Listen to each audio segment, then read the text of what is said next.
Credit আর ঋণ দুটো শব্দ যা আমাদের আর্থিক জীবনকে হয় গড়ে দিতে পারে না হয় ভেঙে ফেলতে পারে।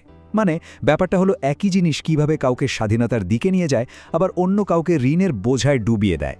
চলুন আজ এই দুটো ভিন্ন পথ নিয়েই কথা বলা যাক। তো চলুন একদম গোড়ার প্রশ্নটা দিয়েই শুরু করা যাক। আচ্ছা, একটু ভাবুন তো, আমরা যে খরচগুলো করি সেগুলো কি আসলে আমাদের জন্য স্বাধীনতা কিনছে, নাকি সেই স্বাধীনতারই দাম কেড়ে নিচ্ছে? এই প্রশ্নটাই কিন্তু আজকের আলোচনার একেবারে কেন্দ্রবিন্দুতে থাকবে। প্রথমেই আসি প্রথম অধ্যায়ে, দুটি মানসিকতার গল্প। দেখুন, ক্রেডিট নিয়ে আমাদের মানসিকতাটাই কিন্তু আমাদের আর্থিক ভবিষ্যৎ গড়ে দেয়। এটা শুধু টাকা ধার করার একটা পদ্ধতি না, একদমই না। এটা আসলে আমাদের মাইন্ডসেটের প্রতিফলন। আমরা টাকাকে কিভাবে দেখি তার একটা পরিষ্কার ছবি। এই জায়গাতেই কিন্তু মানসিকতার আসল পার্থক্যটা পরিষ্কার হয়ে যায়।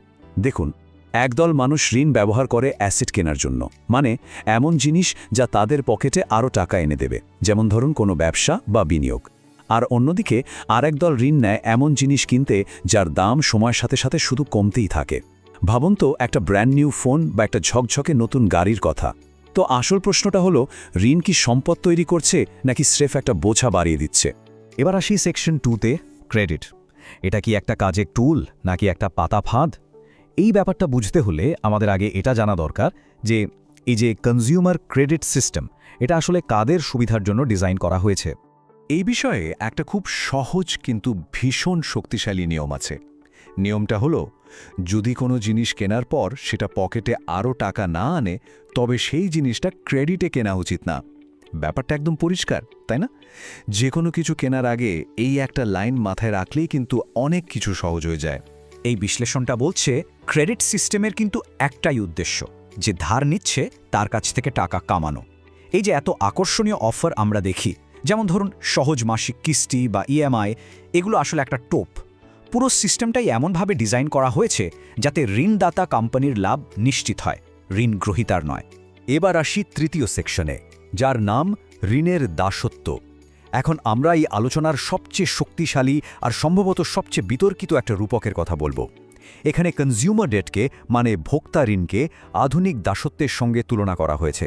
হ্যাঁ, শব্দটা বেশ জোরালো, আর তাই আবারও বলে রাখি, এটা কিন্তু পুরোপুরি এই সোর্সের নিজস্ব দৃষ্টিভঙ্গি। এই সোর্স অনুযায়ী ঋণের সংজ্ঞাটা বেশ সরাসরি। ঋণ মানে আধুনিক দাসত্ব। এর মানে কি দাঁড়াচ্ছে? এর মানে হলো, যতক্ষণ না সেই ধার শোধ হচ্ছে, আমাদের পরিশ্রমের ফলটা আসলে অন্য কেউ ভোগ করার অধিকার রাখে।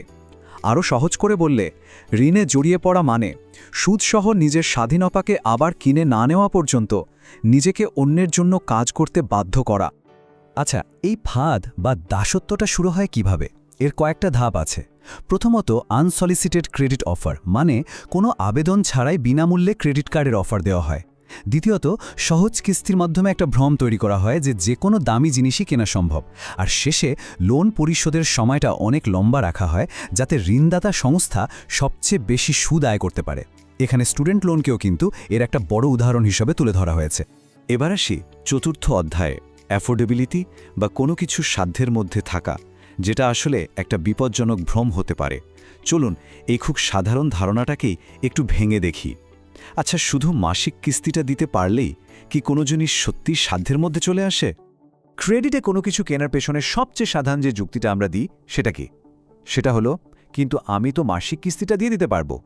এই কথাটা আমরা প্রায় নিজেদেরকে বা অন্যদেরকে বলি, তাই না? কিন্তু এর জবাবে একটা খুব সোজা সাপটা আর শক্তিশালী কথা বলা হয়েছে। কথাটা হলো, শুধু মাসিক কিস্তি দিতে পারার মানে এই নয় যে ওই জিনিসটা কেনার সামর্থ্য আছে।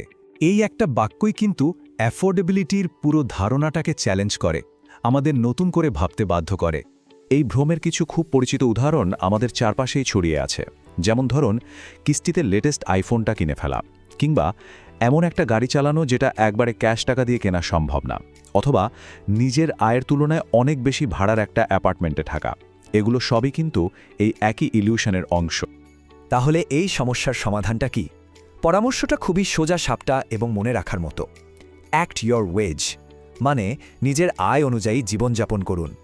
কথাটা শুনতে হয়তো একটু রুড লাগতে পারে, কিন্তু এটাই আর্থিক শৃঙ্খলার মূল ভিত্তি। এবার আসি আলোচনার একেবারে শেষ পর্যায়ে, সেকশন 5, টাকা শেষ পর্যন্ত কোথায় যাচ্ছে। মানে এই যে ছোট ছোট পছন্দ বা সিদ্ধান্তগুলো আমরা নিচ্ছি সেগুলো সব মিলিয়ে আমাদের টাকার প্রবাহকে শেষ পর্যন্ত কোন দিকে নিয়ে যায়। ভোক্তা ঋণের উপর নির্ভর করে জীবন কাটানোর জন্য কিন্তু একটা চড়া মূল্য দিতে হয়। এর ফলে কি হয়, আর্থিকভাবে উন্নতি করার ক্ষমতাটাই হয়তো আর থাকে না। মনে হতে থাকে জীবনের উপর কোনো নিয়ন্ত্রণই নেই। আর এর থেকে দীর্ঘমেয়াদী উদ্বেগ আর বিষণ্ণতার মতো মানসিক সমস্যাও তৈরি হতে পারে।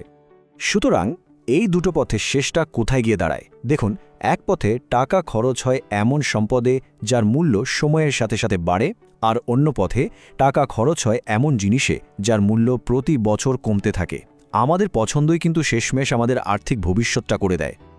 সবশেষে এই আলোচনা আমাদের একটা খুব মৌলিক প্রশ্ন নিয়ে ভাবতে বাধ্য করে। টাকা কি আমাদের জন্য কাজ করছে, নাকি আমরাই আমাদের টাকার জন্য কাজ করছি? এই একটা প্রশ্নই বোধহয় পুরো আলোচনার সারমর্ম, আর এর উত্তরটা কিন্তু আমাদের নিজেদেরই খুঁজে বের করতে হবে।